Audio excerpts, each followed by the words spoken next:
By definition, an antenna is a metal whip designed to receive and transmit radio signals within a given area. It's BS in the Morning on KSLQ and Westplex 107.1.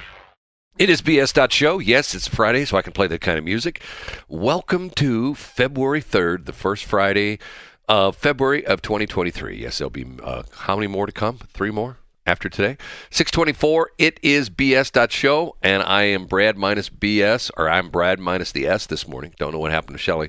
She called me at 3 o'clock this morning to tell me we were off the air, which we were. And I go out to the transmitter side at 3:30, quarter to 4 in the morning. And, you know, it's dark. The moon was out a little bit, but still dark at our transmitter site. And I forgot my flashlight. How bad is that? And I couldn't even find the lock to put the key in. Had turned my car around so I could point the headlights at the lock. Actually, 2 locks. One through the gate. Actually, 2 gates. It's a long story. Why am I in this radio business? To get up at 3 o'clock in the morning to reset a modem at a transmitter site?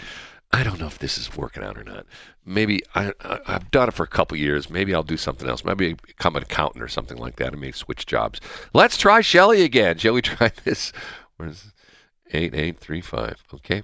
Otherwise, this is going to be a real short show because you know what? I ain't doing it by myself. Nope, not doing it by myself, especially on Friday. There's another ring. Another ring. You know, it's one of those things where you start to say, I wonder if everything's okay. You have reached the voicemail of Shelley Barr. Don't know what to tell you. If you haven't heard this yet, this is one of the big news stories you'll see on a lot of the TV stations, on your phone, as far as your news thing, is this bizarre story with this, especially, I guess, essentially, a spy balloon. Hold on a minute. Somebody just texted me. Was that her? The real question is, what was Sheila doing at 3 o'clock? To that one at all. I don't know what that means. Okay. Bad dude again. And no, don't know the story. Okay. I'm reading text people are sending me. I shouldn't be doing that. I should be paying attention. Okay. There is a spy balloon that is supposedly hovering over Montana. And supposedly it's a Chinese spy balloon. Let me read you the first story. China has announced its government is looking into reports that a suspected Chinese spy balloon was discovered flying in U.S. airspace over Montana. Quote, this is from China. China is a responsible country and has always strictly abided by international laws, and China has no intention to violate the territory and airspace of any sovereign country, said Foreign Ministry spokesperson Mao Ning during a daily briefing on Friday. She also urged U.S. officials and Chinese authorities to proceed calmly and carefully, that's in quotes, amid the investigation. Quote, as for the balloons, as I've mentioned just now, we are looking into and verifying the situation and hope that both sides can handle this together calmly and carefully. Well, why are you sticking a balloon over our And you know the bizarre part of this is, high-altitude balloon floats, I'm still trying to read how high it is, because they say it's not in commercial airspace. And being a former helicopter pilot, we didn't really worry too much about commercial airspace because we never got up that high. You know, you never got, hold on a minute, who's this? Hold on a minute. Hello? I told you to give me 5 minutes. When did you tell me that? I texted you. When? This morning. I just got up at like 6:15. Well, you called me at 3 o'clock in the morning. How did you go back to sleep? Yes. What's the deal with that? I just can't sleep. Once you're up at 3 o'clock in the morning, can't you just stay up? I mean, couldn't we just start it? You should have just said, hey, Brad, as soon as you get the transmitter back on the air, let's just go on the air. Who cares if it's 4 o'clock, right? I could have, but I mean, I was hesitant to even call you because it was like in the middle of the morning. You know, like, how many times have I told you? I answer my phone 24/7, right? Yes, you do. I answer my phone. Matter of fact, one morning, Ed Golterman called me at 4:30 in the morning. I answered the phone. Hi, Ed. How you doing? Yeah, he called me for like 4:30 in the morning. Because? I don't know. He's weird. You know, I mean, who knows? He called. What, are you a bromance now? No, Thank you for having me on the air, Brad. He called to see if I was up. Am I on the air, by the way? Yeah, you're on the air right now, so don't F-bomb me or anything like that. So you're on the air right now.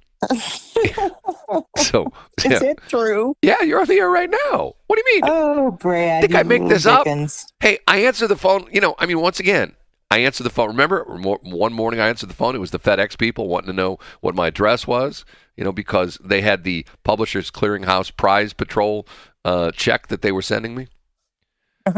I wish that were the case. So are you going to be on the air this morning, or am I done? Because like I said, remember the ground rules. We started this whole thing. I said, I don't do this by myself. Remember that? I don't do this by myself.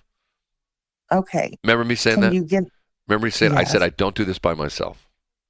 Is that what you said? I said, I don't do this by myself. Say it one more time because I'm not sure I got it. I don't do this by myself. Okay. I will be up there in like 2 minutes. Because I got bizarre stories to tell you. I got some, I had a bad night last night. You did, well, why? I was with half my kids. Why? It's a long story. Anyway. Is everything okay? No, it's terrible. Oh, honey. Yeah. I've been diagnosed with a terrible disease. Oh, okay. I'm done with you. I'll be on in 3. It's called Henway. Yeah, I got your Henway right here, buddy. So, are you ever coming on the air or what? I mean, are you not using your listening skills? I will be up there in 3. I'm sorry. When are you going to be? It was 2, but then you kept on talking. Now it's going to be 3. When are you going to be on the air in the 3? I didn't quite hear you. Bye, Brad. Play a song. You'll be fine. Yeah, right. Play a song. I'll be fine. Okay, bye. Okay. You know what? I don't need her because you know what I got? I can do my own show with Shelley. Hold on. I'll do my own show with Shelley.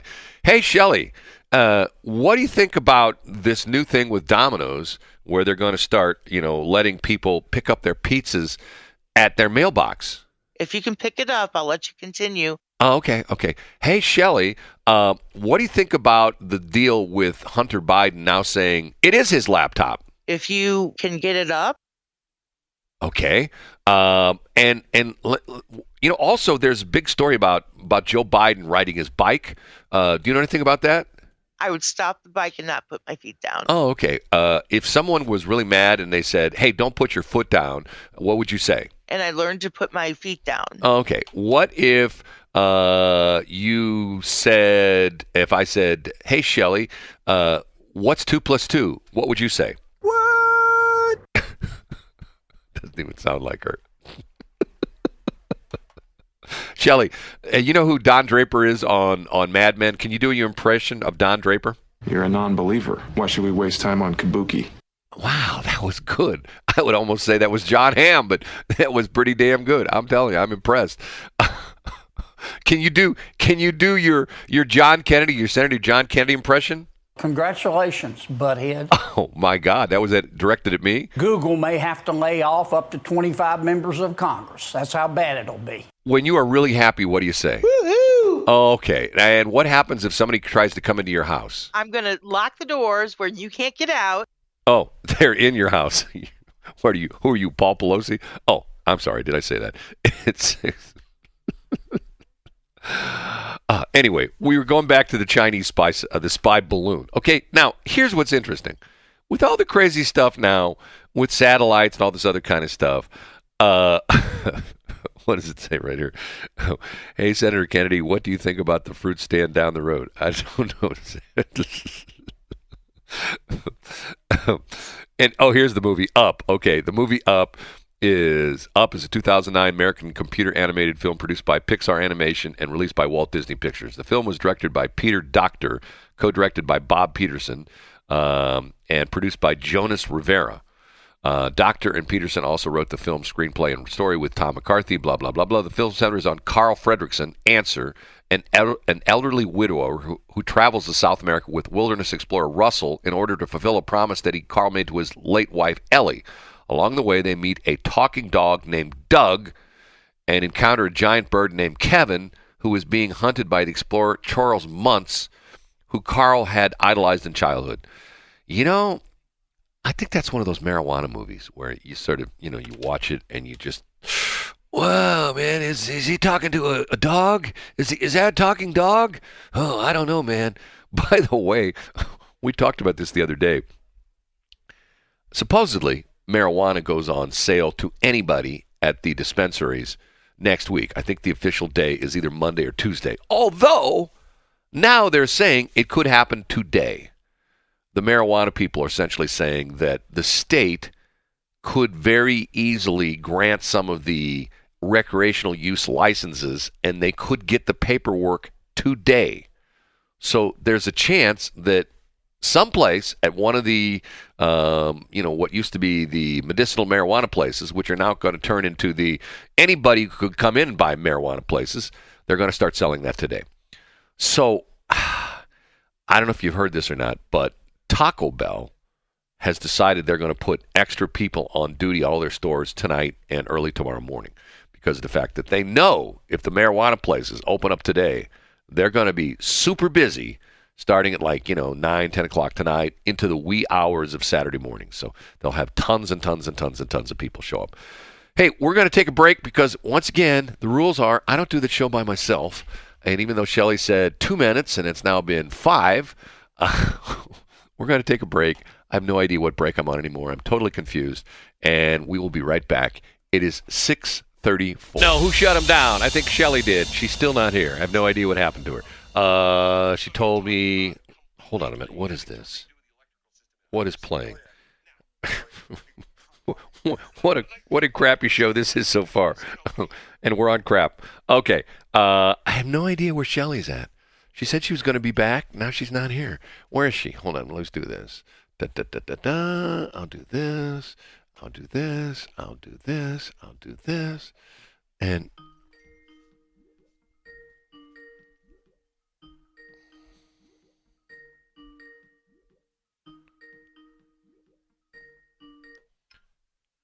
Sunshine. is this really you? It is. Man, you know what? I think I'm just going to give up, right? This show is off to a terrible start. And this is Friday. It's all your fault. Well, I can barely hear you, actually. That's because I'm feeling bad because the show sucks so far. They're used to it, Brad. Let's just move on.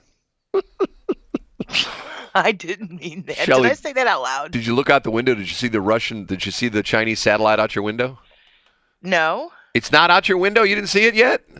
I haven't looked out the window. Did I say satellite? I meant balloon. It's a balloon. It's a Chinese balloon? Yeah, have you heard? Where you been? You been sleeping? Yeah. Supposedly there's a Chinese spy balloon that's hovering over Montana.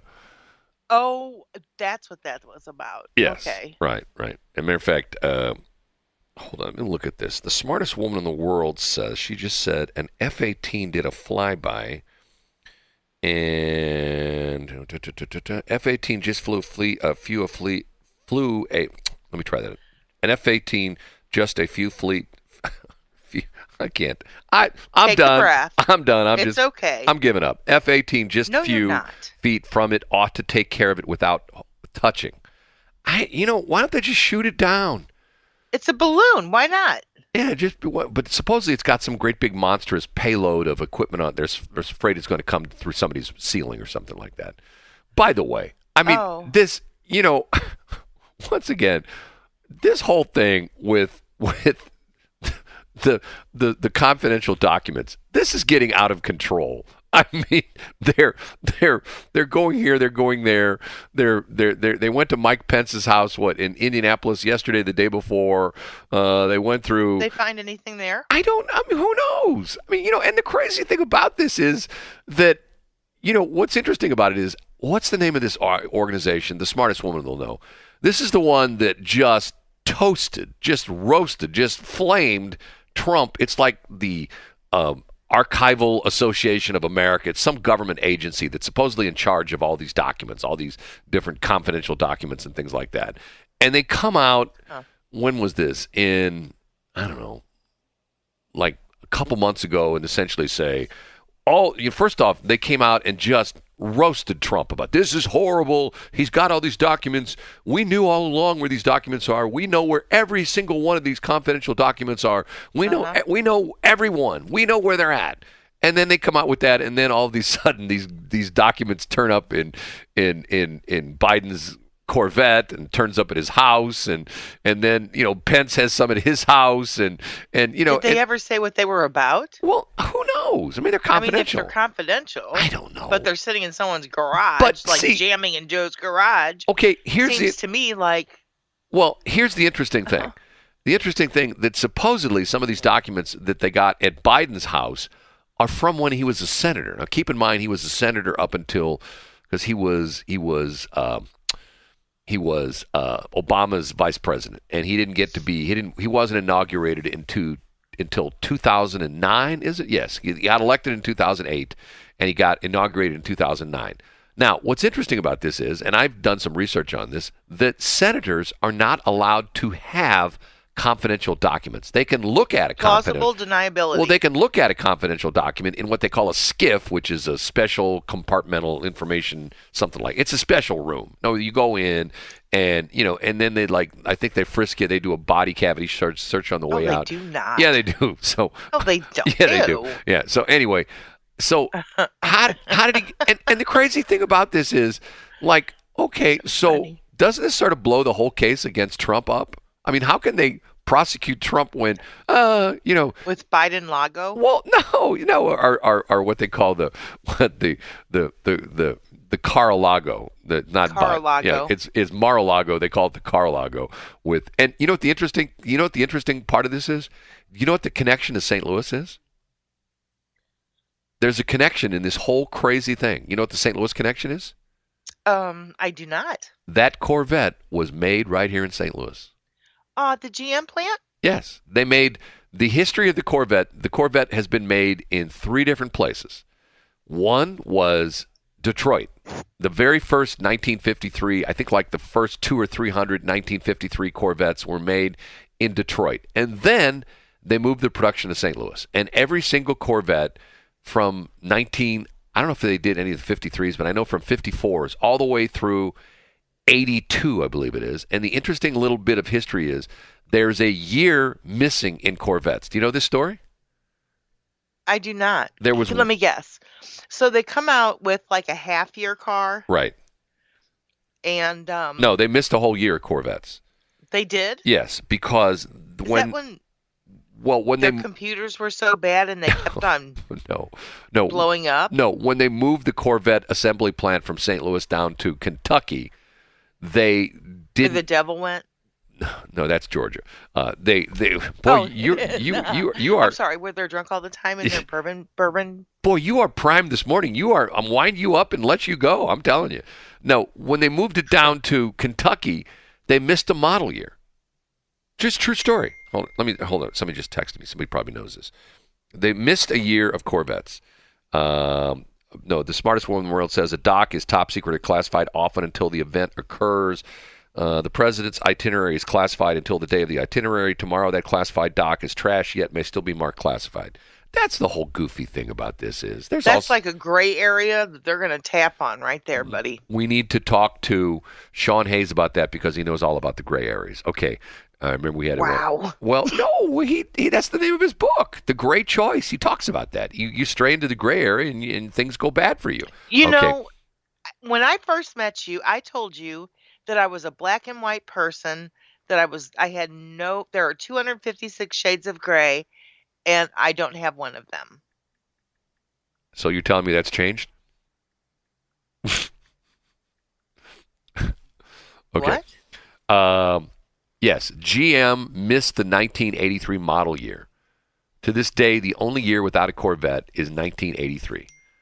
Things were tough. That was when Tiffany was born. They did it because of her. No, things were tough, and emissions were high among the company.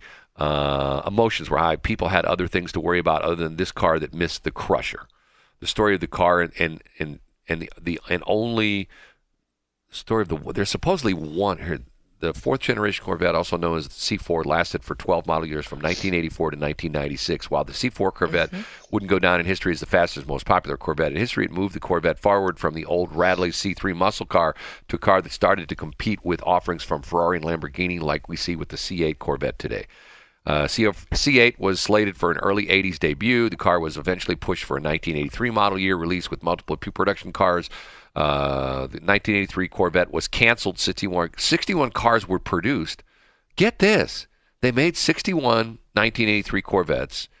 Of those 63 cars, all were crushed except for one 1983 Corvette. So they did make an eye.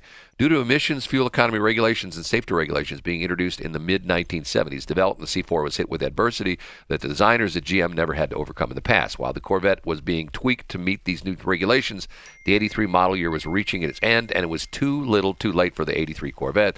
The C4 would not make it to market for the 1983 model year. Even though only a few early production model 1983 Corvettes were even produced, they were ordered to be crushed. Wow, interesting. So then GM ordered that all 1983 Corvettes be crushed. It was decided for convenience sake that all of the cars would be crushed in Bowling Green, Kentucky, where they were now produced. It's just bizarre. How can you imagine? Do you really think that those people crushed those cars? Well, they had to. They had to have evidence of it. See, I used to work. You know somebody took one of those cars. No. Okay, I'll tell a story, which is true. One of my friends used to work at the GM parts plant, or the GM parts warehouse. It was right there in the corner of McDonald and Lindbergh. You know what I'm talking about? Right across the street from Boeing, from McDonald at the time. Yeah, okay. I used to work there. Okay, right across the street. And it was a big warehouse. It's still there to this day. I can't remember what's in it right now. Anyway, it used to be the General Motors parts warehouse. And one of my friend's fathers worked there. And one of his jobs was they had certain parts that if they weren't sold by a certain date, and the deal on that was that the car manufacturers by federal law have to support cars for 10 years. In other words, if you have a 1990 car, you're supposedly, from the dealer, you're supposed to be able to buy parts for that car up until the year 2000. But when the year 2001 comes around, they don't care anymore.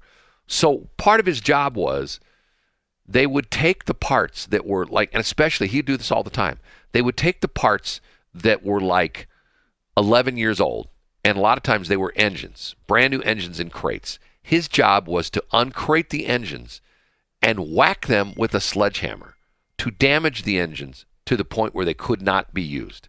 And then they would load them into a truck and they would sell them for scrap. But his job was to use a sledgehammer on these perfectly good engines that were in crates, but they were like 11-year-old engines, 11 or 12-year-old engines, and he would literally smash, hit it in the side, break the cylinder block, or the engine block, smash the cylinder head, smash the intake manifold, all that kind of stuff, which essentially rendered the engine useless, because once you break the block, it's very hard to repair. Once you crack a cylinder head, especially if you by impact, that's a lot of cars that have front end damage that have, literally have damaged the engine as well too. That's how they total them, and nowadays especially because, a lot of the cars, the engines are not that well protected like the old cars were. The engines sort of stick out in front. There's not much out there. You can run into something, bang, it cracks the block of the engine, breaks the cylinder head, whatever, bang, car's totaled. Anyway, that's what his job was. And they would just trash the car, trash the parts. Dirty jobs. Now, why would you do that? Exactly. I mean, why? I'm sitting there thinking that's got to bother that man on some level. That's what he talked about. His dad, I remember his dad talking about, the other day we had to smash up about 50 engines. And I would go, what? Oh, yeah. He'd tell the whole story. Yeah. We go there with sledgehammers. Him and a bunch of guys. They'd uncrate the engines. They'd whack them with sledgehammers. Then they would put them on the forklifts. And they had a steel recycling bin. You've seen these there's a company here in St. Louis called Grossman. You've probably seen this before. They have these big dumpsters that you see like industrial places. Like they dump the scrap in, let's say somebody's manufacturing something, and all the little pieces of steel scrap, they throw them in this dumpster, and when the thing gets filled, the company comes and drops a new one off. It's a roll-off. They pull the one off. They drop a new one off. They put the one that's got all the parts in it, junk in it. They take it down and they recycle the steel. And, anyway, who knows? Okay. Things to talk about this morning. Do you have anything to talk about this morning? Let me process that, but I want to know what happened last night. I don't even want to talk about it right now. Is everyone okay? Well, I have come to the conclusion that I have been a terrible parent. Why? Just what was said to me by two of my kids. World's worst parent. Here I am. It's me, world's worst parent. I'm sorry that happened. Well, so am I. Are you ready? See, I disagree. When, no matter what kind of parent you were, you did the best you could. And I don't agree with that. I think I could have done better. I really do. well, that's because you think you could do better in everything. Well, Brad. That's no, how you are. But that's the part. I mean, if you're really trying to be good at something, you review what you've done and you try to improve it. I mean, that's what companies do, supposedly. If they turn out before the cancel culture. right, maybe before the cancel culture. No. But the idea being is that car manufacturers, if you manufacture a car and you look at it very carefully and you go, oh, okay, look at this. Oh, that's why, to a certain extent, you get this among car guys. You never want to buy a brand new model of a car. You never want to buy the first year model because I've always heard that, and that's very true. Well, actually, especially if it's something totally redesigned. Now, Yep. I will take that I bought a 1997 Ford F-150, which was absolutely positively different from there was not one single part that carried over from the 96 to the 97. The 97 was essentially fresh sheet, as they call it, totally new truck, totally new design, new engines, new everything. That truck I still have today has 382,000 miles on it, and it's got the original engine in it. Transmission went out once, rebuilt once, but because I used to tow a lot of stuff with it. So but once again, that sort of broke the mold. But I have another truck that is the same. It's a 99, and that one had a different engine in it. And when it came out in 97, it had all sorts of problems. One had a V8, one had a V6. The V6 had problems. And if you got a 99, they fixed all the problems because, what would happen was when the cars hit the dealerships, they know what issues the dealers are having because they see this on the computer with all the reports. Like when they come into the dealerships for warranty repairs, the manufacturer says, oh my God, we've got a problem with the water pump. We've had all these different water pumps fail on these cars. They go back and they take a look at it and they go, oh, yeah, here's the problem right here. Manufacturing defect, or it was designed wrong, or stuff like that. That's why you want to get a car that's got a couple years, as far as in production is concerned. So like your car, what year is your car? and that's also with any electronic, actually, Right. It's also with Henways and Framisters. and Madas. What's a Mata? Nothing. What's the matter with you? Okay. Here we go. In 1 week, take a guess how many cars were stolen in the city of St. Louis in 1 week. 310. Boy, that would really be bad. 149 cars in 1 week. Oh, okay. St. Louis crime numbers in the city of St. Louis show a staggering amount of cars stolen in just last week. Were they other than Kias? St. Louis City Police reported 149 cars stolen in just the past week. Police told Fox 2 that the problem isn't confined to just one neighborhood, but rather it's happening all across the city. Lots of people who live in the city don't have garages, so you can have street lined with cars parked outside. Areas like that can be prime targets for criminals. City police do have some advice on what you can do to try to keep your car from being targeted. Move out to the county or move to St. Charles County. No. Did they really say that? No, that was you, wasn't it? That was me. They said they explained to park in a well-lit area, use a car club, the club, and don't leave a car running unattended, like when it's warming up the cold morning. Remember Charlie Dooley, who used to be, I remember this, and I don't mean to make fun of him, but I will make fun of him. I know who Charlie Dooley is. Okay, Charlie Dooley, you knew him because you had dealings with him, right? Okay. Yes. Okay, Charlie Dooley was the county executive, and they had a problem. I can't remember how many years ago this was, 8, 10 years ago, something like that. They had a problem with, in the winter, like it was now, cold, people would go out, start their cars up, and idle them in the driveway until they got warm enough. Then they'd come out and jump in their car, and it was nice, toasty, warm. They'd drive to work, okay? So this happened quite a bit in the county, and this county police and Charlie Dooley came out and said, if we find your car idling in the driveway and there's nobody in it, we're going to give you a ticket. So they're going to drive around if they see, they see like the exhaust. The smoke coming out from the exhaust. Yeah, right. Because it's the winter time when your car first starts up, you get the white smoke. It's not really smoke. It's like water vapor is what it is. Anyway, it's the stuff coming out of the tailpipe. So guess whose car got stolen out of his driveway while it was idling? Charlie Dooley. Yes. Do as I say, not as I do. And it was a county car. It wasn't his car. So what does he care? It wasn't his car. It was the county car. I'll get another new one. I'll just go to the motor pool. They'll give me another one. Man, I like those new squad cars. Just let me drive around in a squad car. That way, if somebody ticks me off, I'll just turn my lights on and turn the siren on. Yeah, Charlie Dooley got his car stolen. Do you know what got him that job? I think it was, wasn't it that Buzz Westphal died? Wasn't that the deal? Somebody died? Well, what got him his job? Do I want to know this? Does somebody have pictures? Pictures? Does he have? Does he have pictures of somebody in a compromising situation or something like that? He kind of did a sting operation on the way that the cabs were run at the airport. That was you. I know. Shelley used to run a cab company at the airport. Honest to God. It was my father's. Well, I told that. Yeah, and you ran it into the ground and crushed the business, right?